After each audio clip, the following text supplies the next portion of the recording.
Hello and welcome to this week's show. Before we start with this episode, just a quick disclaimer for our listeners. The episode was recorded on Thursday, the 20th of May, before the ceasefire between Israel and Hamas began.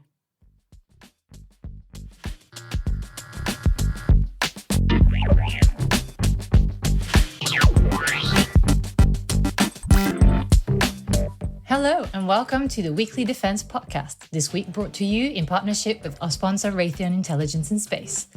I am your host, Alex Valenti, and also with me in this virtual room today, we have Air Editor Tim Martin joining us from England, and Senior Land Reporter Tim Fish joining us all the way from down under in New Zealand, and I'm personally in France. So hi both and welcome back to this very international show. Good evening. Hi, Alex. Hi.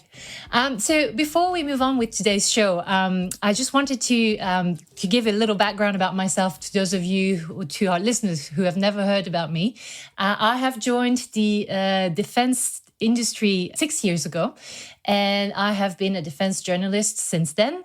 And I started writing for Shephard's magazines 6 months ago, mostly for naval warfare and air warfare. And it's a pleasure to join the team now for the podcast, which I will be hosting for the coming few weeks.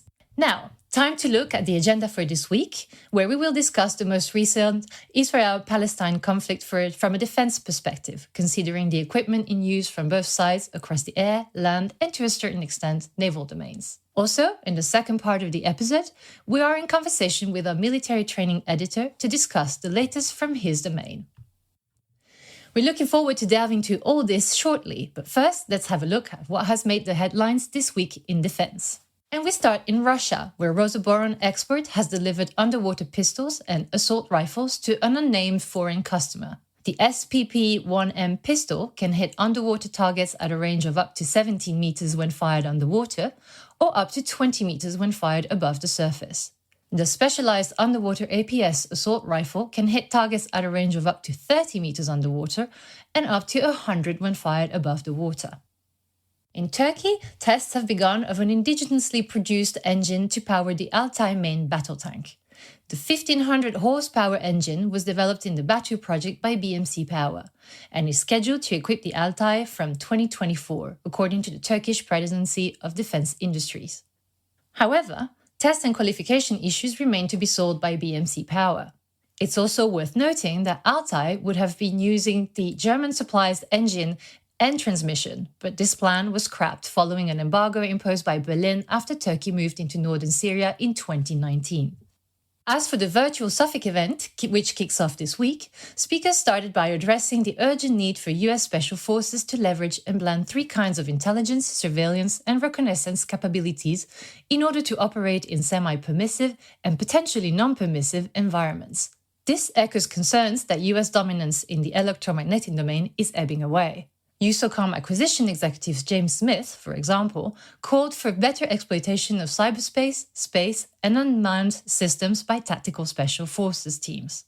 And in France, where I'm joining in today, industry has until the 25th of May to respond to a request for proposals for 500 small UAVs and nano drones. The RFP does not cite specific performance requirements, but it does reflect a strong appetite in the French Army and French Navy to strengthen their UAV fleets. The Army, for example, is targeting a fleet of 3,000 UAVs by 2023. This is more than double the 1,300 mentioned by Chief of Staff General Thierry Bucard in 2018.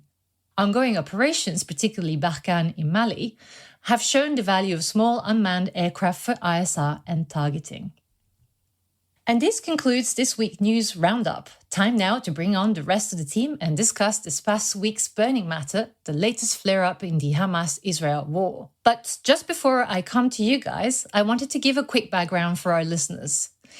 The Israeli occupied the Gaza Strip in 1967 after a 6-day war, unilaterally withdrew in 2005, but Hamas seized control shortly afterwards. Now, obviously, this is a very short overview of a very complicated conflict. But if we're talking about the latest facts, this new flare-up in the animosity began on the 13th of April after clashes erupted in East Jerusalem between Palestinian and Israeli police over access to the old city's Al-Aqsa Mosque, which had been temporarily blocked by provisional barriers placed outside the Damascus Gate entrance. In what it said was a retaliation against Israeli actions, Hamas fired rockets and mortars from Gaza. Tensions have been escalating ever since. Now, to give a sense of what sides we're talking about, on one side we have the Israel Defense Force, the Israeli government, and on the other side, the Iranian-backed Hamas and the less powerful Palestinian Islamic Jihad. Both Islamist movements oppose the existence of Israel, and both wings of Hamas, military and political, are considered a terrorist organization by the US, the EU, Canada, and also Japan. Now that I've set a bit of background for this very complicated situation, let's have a look at what equipment both sides have been using since the beginning of the flare-ups in April. And let's start from the land domain. So, Tim Fish, perhaps could you give us an overview of what military forces are fielding both in attack and defense? Yeah, I mean, much of the response from the Israeli Defense Force has been through airstrikes, and Tim Martin will talk to you about that. But on the land side, a lot of the effort has been on the defensive, and in particular, media coverage has focused on mentioning the Iron Dome air defense system quite a lot. Now, Israel's reporting each day that there's hundreds and sometimes thousands of rockets are being launched by Hamas's Qassam brigades from the Gaza Strip on several targets across Israel. Some of these rockets don't even leave the Gaza Strip, apparently. But they announced on the 19th of May that since the start of what they're calling Operation Guardian of the Walls, which began on the 10th of May, approximately 3,750 rockets have been fired. About 550 of those have failed. And that they said that Iron Dome itself has an intercept rate of 90%, which is pretty high. I mean, the strikes have also reported to come from Lebanon and Syria. So Iron Dome as a system has been operational since 2011. And in that time, they've shot down about 2,500 rockets across that 10-year period. And literally in the last week or so, they've done almost the same again in such a short space of time. So that's pretty considerable. They've got 10 Iron Dome batteries in the country, and each battery includes about 3 or 4 sort of launchers, and each launcher's got 20 Tamir missiles, the interceptors that intercept the rockets. So if it's fully deployed, you've got about 600 to 800 interceptors available in the system alone. Shephard Defense Insiders said that each of the Iron Dome batteries can defend up to about 60 square miles.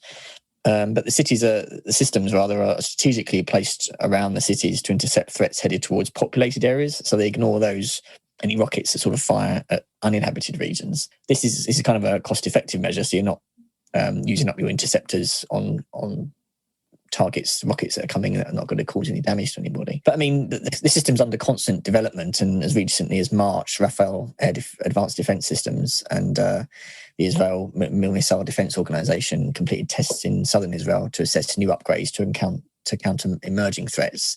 And this includes unmanned aerial systems, swarms, and also rocket salvos that might try to overwhelm the system. Iron Dome has been developed across a fair bit of time, and along with other air defense systems like David Sling, Arrow and Iron Beam, and Barak as well. This is all paid for with $500 million worth of funds annually from the US, specifically dedicated to air and missile defense. The Congressional Research Service has stated that the US has provided $1.6 billion to Israel for Iron Dome batteries specifically, as well as the interceptors production maintenance. And Iron Dome has also just recently been bought by the US Army itself to meet its indirect fire protection capability.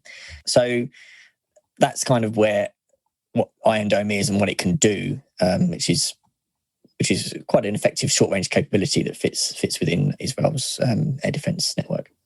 Right. And it sounds like, it's quite well developed and they're still working on developing more. What about the Hamas side of things? You were saying they fired quite a few rockets, but not necessarily all of them made it through. So what are they firing? How is it working on their side? Hamas has got a lot of missiles. I think on Thursday, the 13th of May, Hamas military spokesperson announced that the group has just used a new rocket called the Ayash 250.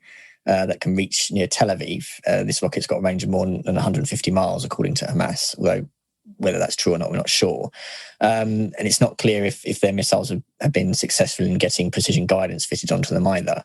So, I mean, there's a lot of groups out there with a lot of different types of missiles. So like you said before, it's not just Hamas. There's Palestinian Islamic Jihad's Al-Quds brigades, and there's also the Al-Nasser Salah al-Din brigades, which is the military wing of the Popular Resistance Committees, and they've all got lots of different missiles. Some of them have been acquired from abroad, like the Fajr 3 and the Fajr 5 rockets from Iran, M302 rockets from Syria. But a lot of others are domestically produced. There are some sort of long-range ones, but a substantial amount are short-range rockets with a range of just 6 to 12 miles. So we're talking about launches really on the border of the Gaza Strip, really. And some of these are improvised rocket-assisted munitions called IRAM, which is basically a rocket-propelled IED, also called a lob bomb. And they've got a very short range, pretty inaccurate, but they can have pretty big warheads. I mean, a relatively new one is one that Hamas put out on video called a Qasim rocket, which shows a warhead of about 400 kilograms of TNT. Right. Five of them are 350 millimeter rocket. It's pretty big. The Washington Institute estimates Hamas is about 8 to 10,000 projectiles. Israel reckons it's more like 15,000. So this is a much larger stockpile than what the forces there had up in the last flare-up, which I think was in 2014 rather, and when Israeli troops last entered Gaza en masse, I think in a 2-month war, and a couple of thousand people in the Gaza Strip were killed during that particular time. Right. So, in fact, you mentioned invasion. What about ground assaults and IDF's main equipment? What is going on that side? There is always potential of a ground assault. On the 13th of May, Israel announced they were preparing 3 brigades, 2 infantry and an armoured brigade for action. So it takes a while to assemble these forces. And then on the 14th, they announced that there were ground troops in Gaza. They later retracted that statement, stating there were no ground troops in Gaza, although maybe they were kind of referring to special operations outfits, which would probably be infiltrating the areas. The problem is Hamas has been able to import anti-tank guided munitions. It has not been able to produce these domestically, so it has to get them from overseas. And these present a considerable threat to any ground forces going in. Its current inventory consists of systems from Libya and others smuggled from other countries as well in Africa. These include the Malyakta, the 9M11 111 Faggots, the Conquerors, and the Cornet. They've also got ATGMs from North Korea, the Bullseye 2, which is laser guided, and an F7 rocket propelled grenade.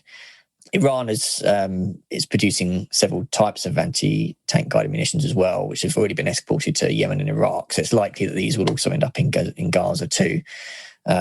So this is why a ground assault is unlikely, because it would mean a lot of casualties in the IDF. So unless it's deemed essential and airstrikes, artillery and tank barrages and special forces action are unable to take out the targets that they want or achieve the political objectives they want, then it's unlikely that they'll need to go in. But that's always a possibility if they're not able to get any traction.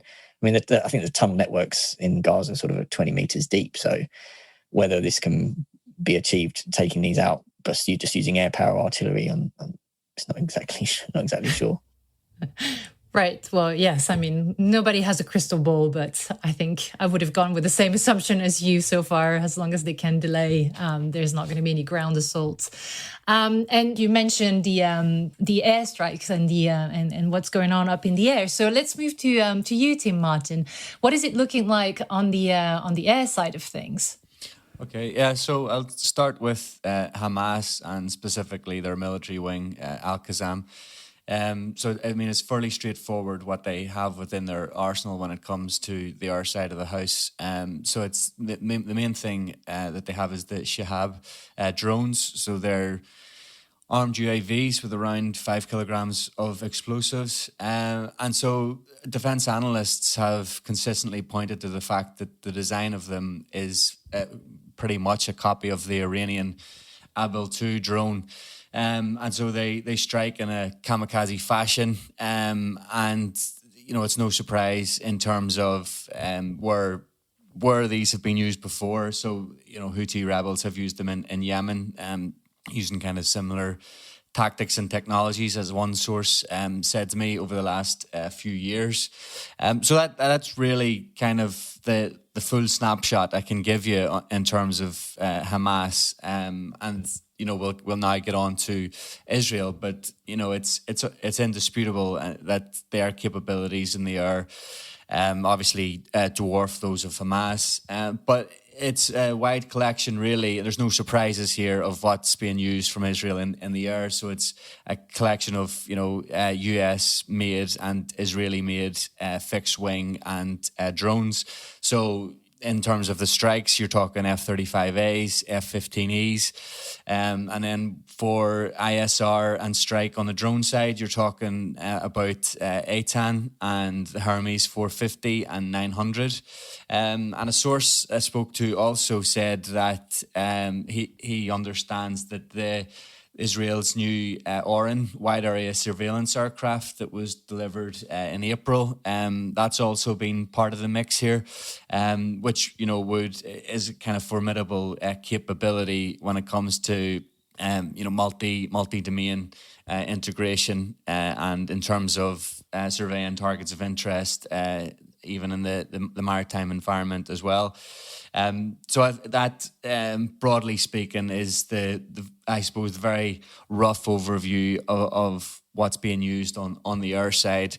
One of the sources that I was talking to was saying that in terms, Israel, of course, call this the guardian of the walls, the operation, and he was suggesting that at one point there's 450 bombs have been dropped in less than 15 minutes on 150 different targets, and in particular, I'm sure you will have noticed if you go onto social media and look at the IAF's social media channels that they're consistently talking about striking, using intelligence, striking the infrastructure of Hamas leaders and buildings and so forth.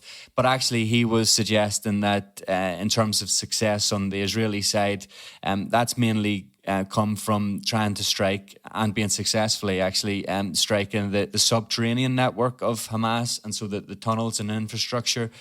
And he was the source in effect was suggesting that the ability to rapidly respond and the scale at which Israel have hit targets of interest has been down to an improvement in multi-domain capabilities and C2.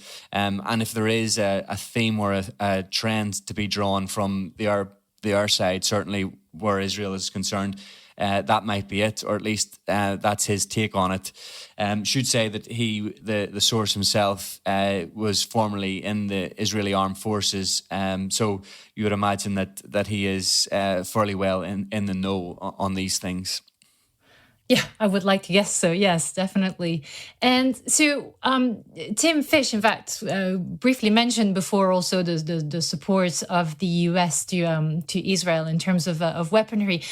We've heard something about Boeing joint direct attack munition, also a sale going on. What's going on with that? Could you give us an update? So that's a sale, and the Washington Post have reported that the sale itself will be estimated to be around $735 million.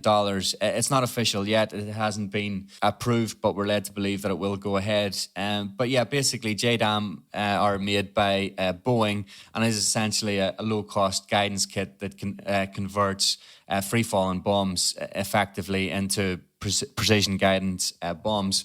And so they're used on US Air Force, US Navy, US Marine Corps aircraft and F-35s as well. So, if there's, if there's in terms of stocks drying up or, there's because of the use in operations over the past week and a half and longer on the Israeli side, then, that would give them the stock levels a bump up, clearly. But I mean, should say that this is not a reaction to what has happened in the last 10 days, 11 days or so. The sale itself has been in the works for much longer than that. But yeah, we'll wait and see whether that goes ahead.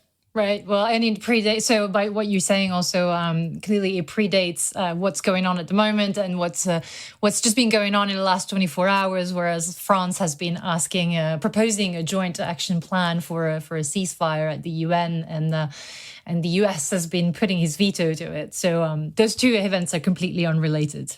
Thanks, Tim. And so much more to talk about this situation. But before we wrap up this conversation, let's quickly have a look at what's going on the naval domain. And Tim Fish, would you have some information about what's going on there? I mean, there've been reports, about Hamas attempting to strike at Israel from the sea. What can be done? How does it work on that side of things? Yeah, the maritime domain is pretty important and it's often ignored. And the reason for that is because Israel's got some offshore oil installations which provide a considerable amount of electricity, energy, which would it would considerably damage Israel quite a lot if those were taken out. The Qassam brigades have fired at Israeli warships. And Hamas has also targeted the Tamar offshore oil and gas installations that are about 13 miles off the shore of Ashkelon.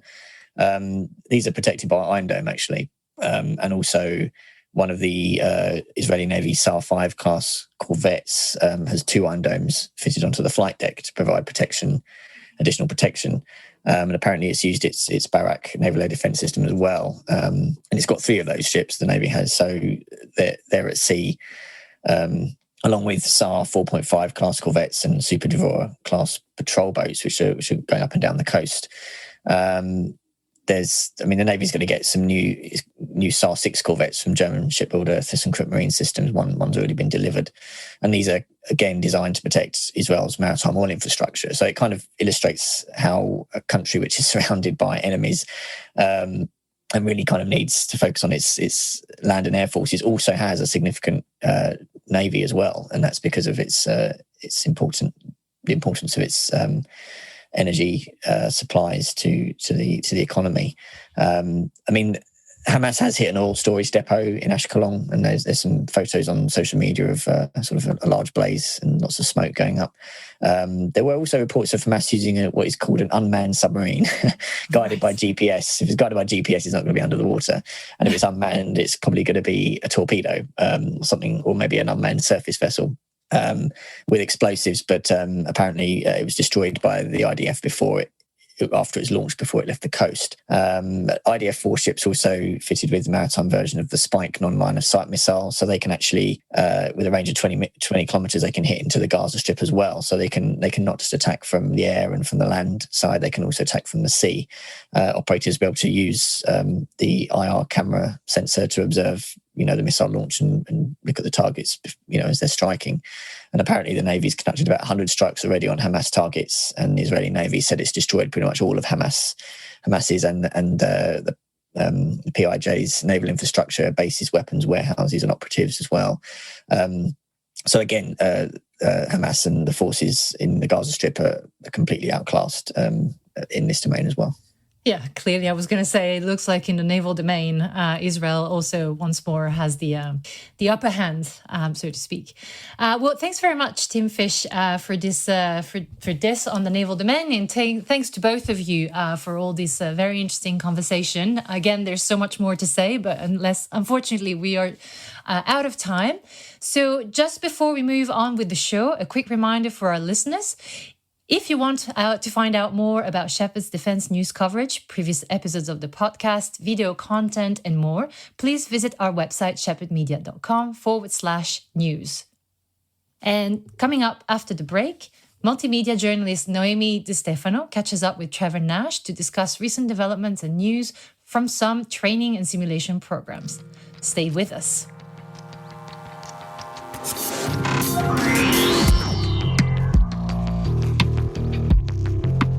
For 40 years, Shephard has been leading the way in the defense space, and now we're on a mission to revolutionize the industry through connecting decision makers with the best business information and marketing solutions out there. With over 80% of global defense spend, Defense Insight is the leading market analysis tool for anybody in the industry, whilst advertisers can leverage our 1.9 million audience to promote their message with meaning. Shephard, a full suite of solutions built to give you the decisive edge in defense.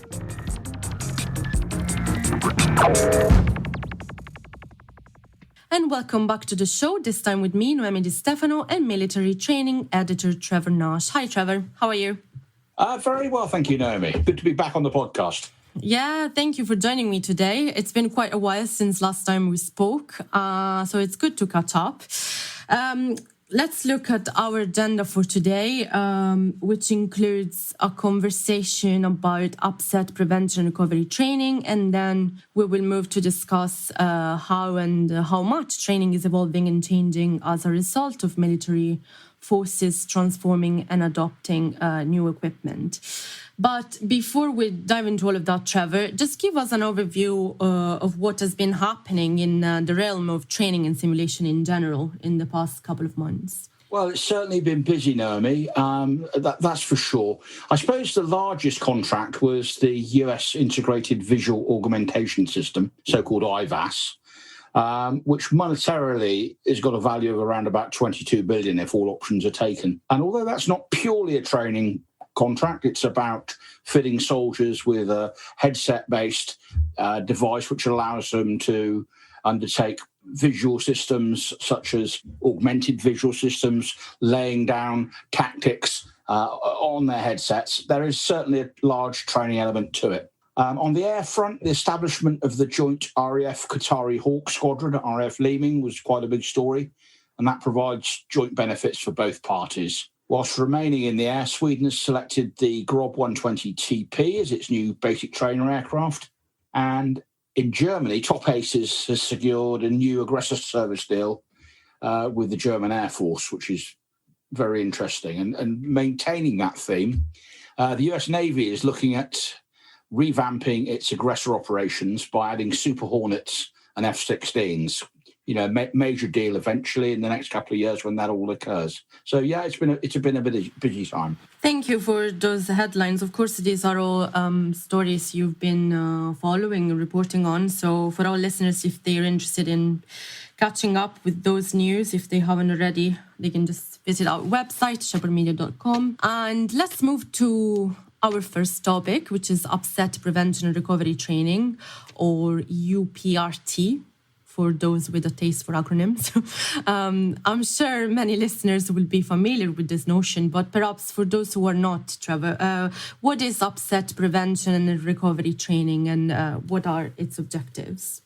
Well, an upset really is generally considered to have occurred when the pilot loses control of the aircraft, and that can be through allowing the aircraft to adopt an unusual attitude, or by getting into cloud and being unsure of his position, his situational awareness.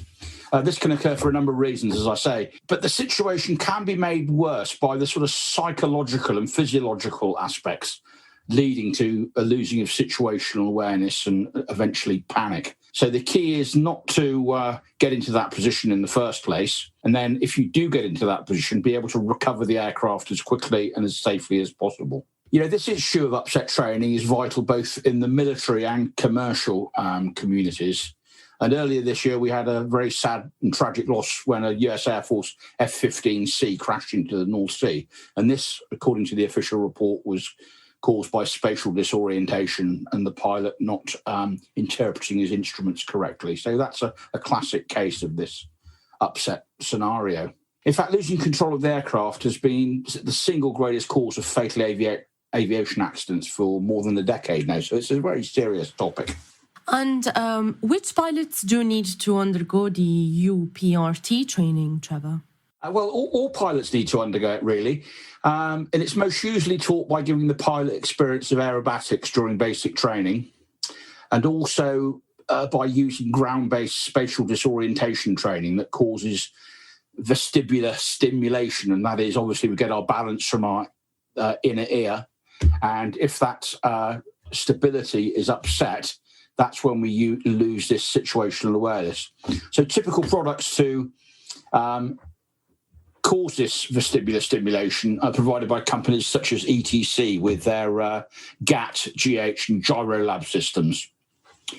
Once qualified on type, pilots normally then undergo more training that includes classroom and simulator sessions. But this training, is it compulsory or is it optional for? Yes, it is. And there are two ways of doing this. The first is using a specialist disorientation device, such as I mentioned above. And one of the systems from ETC is the Gyro Integrated Physiological Trainer, or IPT. And that consistently duplicates situational awareness and spatial disorientation illusions that are felt in the aircraft. But obviously, because it's a simulator, it's conducted in a sort of safe and controlled environment. And then the second approach is to use a normal aircraft simulator, although this has got a number of drawbacks in accurately stimulating the actual motion achieved in the real aircraft. But those are the two key areas. Okay. You recently wrote a story about two leading training providers. One is Flight Research and the other one is Flight Safety International. These two providers are grouping together some assets to provide this type of training. And as you write in your story, both companies have provided UPRT in the past as well. But now there is maybe a new approach to this training. So what has changed for them? It's quite an interesting partnership, and what it's done is bring together two expert companies in the field of UPRT and melded the use of synthetic simulation and live flying into one solution. So historically, Flight Safety, one of the largest simulation companies in the world, not only in terms of manufacturing training devices, but also providing training services. That company has undertaken UPRT training through ground-based classroom learning and then experience in the simulator. Other company has come to the scene, and their expertise is using real aircraft to conduct UPRT. So what we've got now is we've got an expert in virtual simulation and an expert in live flying training to offer both solutions to customers. Now, using the real aircraft allows the pilot to experience in-flight upset with real gravitational forces, vestibular stimulation, and levels of mental stress that can only be delivered in that particular environment in a real aircraft. So this live training can really add significantly to the virtual experience gained in the flight simulator. Flight Research's offering involves a range of aircraft, include aircraft, fixed wing and rotary wing aircraft. Fixed wing aircraft include the MB326 Impala, Slingsby Firefly, and the North American Sabreliner, plus a range of different helicopters. So that's the live side of it. But simulators also have benefits, and primarily those are related to safety considerations, because when using real aircraft, you can't actually undertake recovery from a low-level stall, or you cannot really predict or emulate the effect of wind shear on the approach, for example. So, a simulator is ideal for that particular scenario. And you mentioned UPRT being relevant to both commercial and military aircraft operators. So is there a difference, and does this training vary between the two? Yeah, both groups undergo UPRT. And in the commercial world, it's mandated now. It's been mandated from 2019. But in the military, I would say the training is more thorough, as all pilots undergo stall recovery training during basic flying, and all undertake aerobatics in basic training. So they're used to flying unusual attitudes and recovering from these unusual attitudes. And this is not always the case for commercial pilots. And so I suppose the other factor is that most military pilots as well have access to more sophisticated training systems, such as disorientation trainers and centrifuges. So they're more used to this more dynamic environment. In fact, if you think about it from the airline pilot's perspective, without wishing to spill the passengers gin and tonics and drinks, the pilot never does a severe bank, certainly nothing over 30%, 25% bank angle. So it's a more benign form of flying compared to the military. Yeah, sure, of course. Thank you for that. I mean, I didn't know about this type of training, so very interesting. Thank you.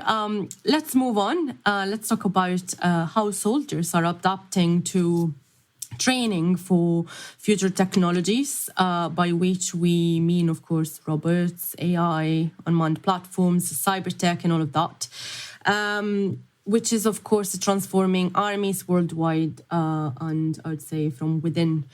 So what is the impact that this transformation is having on the way soldiers and pilots train? I may be accused of being a little bit old-fashioned, but the fundamental part of any training system is the training pipeline, and that's really not going to alter.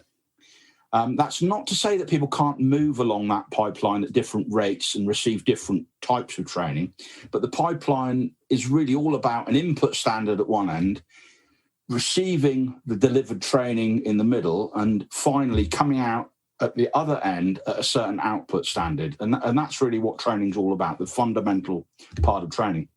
Where there is change is how that training is delivered. And we've already seen with the adoption of lower cost, high fidelity training systems in the flight training arena, how modern technology, AI-based, machine learning-based, can improve training to an extent. Okay, and just want to stay on topic and mention the last issue of Military Training Digital Magazine, where Giles Abbott, one of Shephard's contributors, wrote a feature on this topic, on how technologies are transforming training. And in particular, he mentions that one of the areas of training that will be mostly impacted is collective training. So can we maybe talk a little bit about that and what changes are we seeing in this area? Yeah, sure. It's a good question because I just want to position collective training at the moment so people are fully aware of it. There are really three types of training: individual, team, and collective. Individual, self-explanatory. Team, again, self-explanatory. You get individuals that are trained in particular skill sets, come together as a tank crew, CIC crew on a ship, or rear crew in the back of an AEW aircraft, for instance. When we're talking about collective training, we're talking about multiple forces in an environment whereby groups, teams have to interact with each other. So that's what we mean by collective training. And as you know, you can see by reading Shephard and paying attention to our website, there are an adoption at the moment. There's an adoption of new battlefield technologies happening all the time. And so when you get new technologies, you've got to be trained how to operate those particular technologies. So, typically robotics, I suppose, artificial intelligence, uncrewed platforms, advanced command and control communications and cyber are all commonplace now on the battlefield.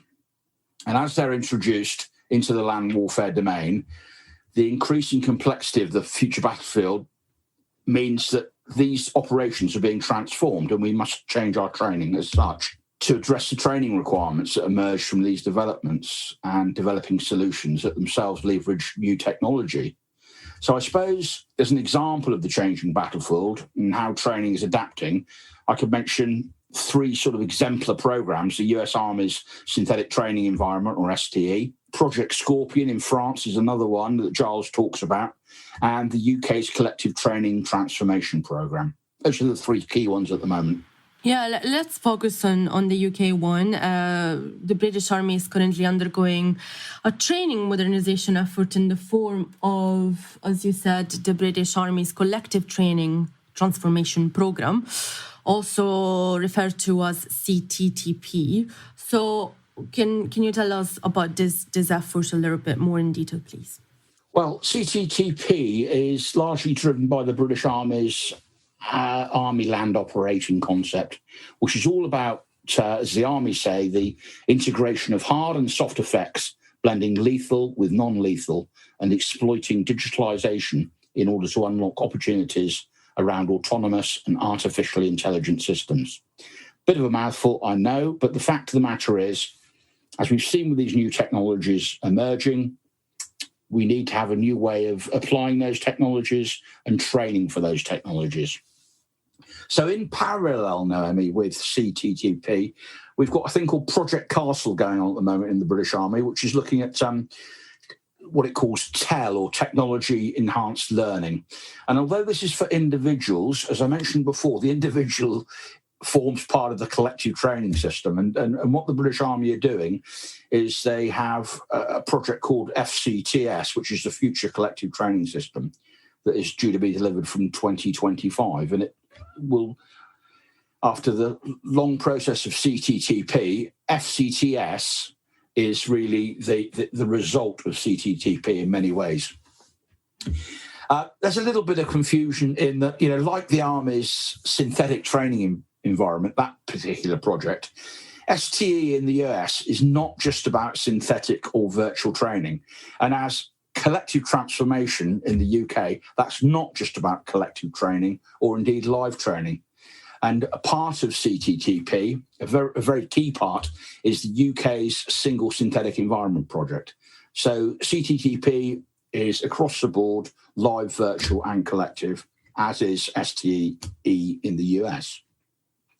So according to the Army, the single synthetic environment will be a platform that enables the creation of multi-domain synthetic environments that bring, and this is their aim, bring the planning, training and decision support processes together across strategic, operational and tactical levels. So the whole range of operations in the British Army.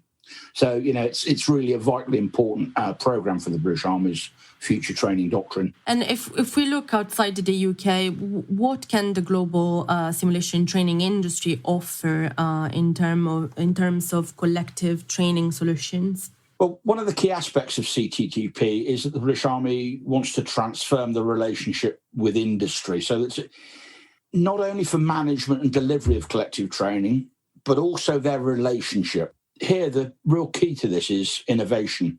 So in answer to the question, we have some well-established live and virtual providers of collective training, as well as some of the newer kids on the block.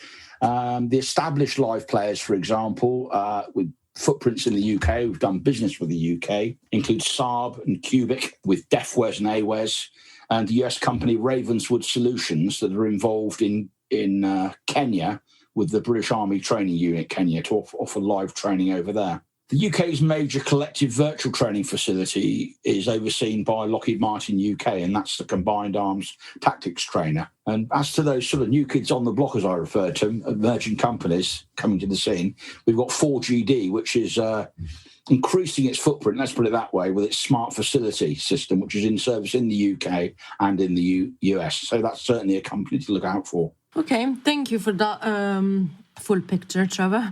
Last question for you, since we're talking about the transformation undergoing in armies worldwide. Of course, we all know that the battlefield is moving from a live battlefield to hybrid grade zone, so-called grade zone battlefield. So how are soldiers being trained for this grade zone conflict? And on a practical level, how do you ensure that the training delivered is tailored to a scenario which is not the classic battlefield? Yeah, this sort of so-called grey zone conflict is, as you mentioned, Naomi, really hybrid warfare by another name. So it's not a conventional red versus blue shooting war, but a battlefield that contains a number of players, friendly forces, potentially enemy, usually non-state forces, civilians, NGO personnel, and the media. So in other words, it's really an ambiguous environment where spotting the enemy is difficult and where the enemy's weapon of choice is normally the IED, sniper, or ambush. We must remember, though, it's not a new area for Western armies, as they've been undertaking this kind of training for a number of years in preparation for deployments in Afghanistan. It uses the same collective training resources, such as combat training centres and virtual training systems, such as that CAT system I was referring earlier on, that are used for conventional warfare, although they are modified for grey zone operations. And when I talk about them being modified, one area is the use of actors to add realism in live collective training exercise. And these actors can represent different groups of people, the enemy, NGO personnel, civilians, or the media. And that's been going on for quite a while in the UK. A company called Mabway provide these personnel to undertake this additional realism in the combat training centre or the military operations in urban terrain environment. Okay, just finally, Trevor, I just wanted to ask, does the Western world have any idea of any knowledge of what peer adversaries such as Russia and China, of course, are doing on the training front? Or would you say is all unknown?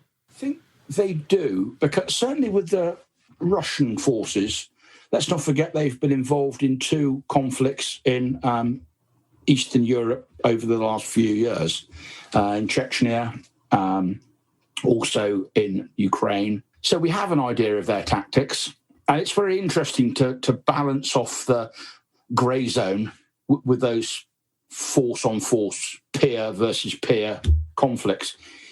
With the latter, the British Army, as an example, was very unused to fighting that sort of war or training for that sort of war because of their involvement initially in Iraq and then in Afghanistan. So the concept of peer-on-peer armoured conflict was just not there anymore. Since the drawdown in Afghanistan, there's been more training in that particular area, and that training's increasing. I see. Well, this is a very interesting conversation. Thank you so much for your time today, Trevor, and I'll talk to you soon. Thank you, Naomi. Bye-bye.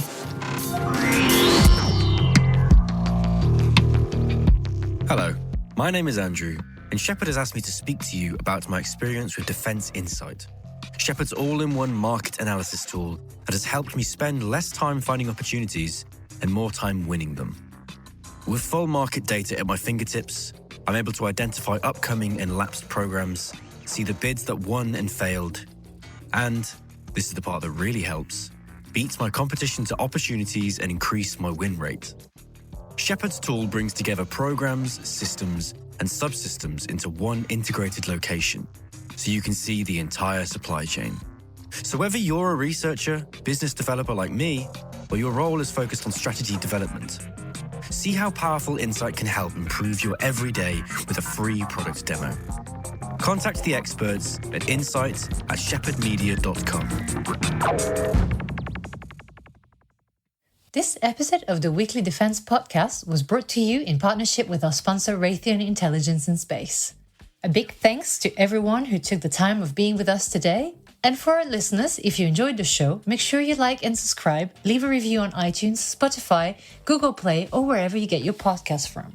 If you wish to know more about the market landscape of the defense sector, please visit shephardmedia.com/subscribe and redeem your free trial to our premium news, where you can get international coverage of equipment innovation, company news, program updates, and more from our team of expert journalists.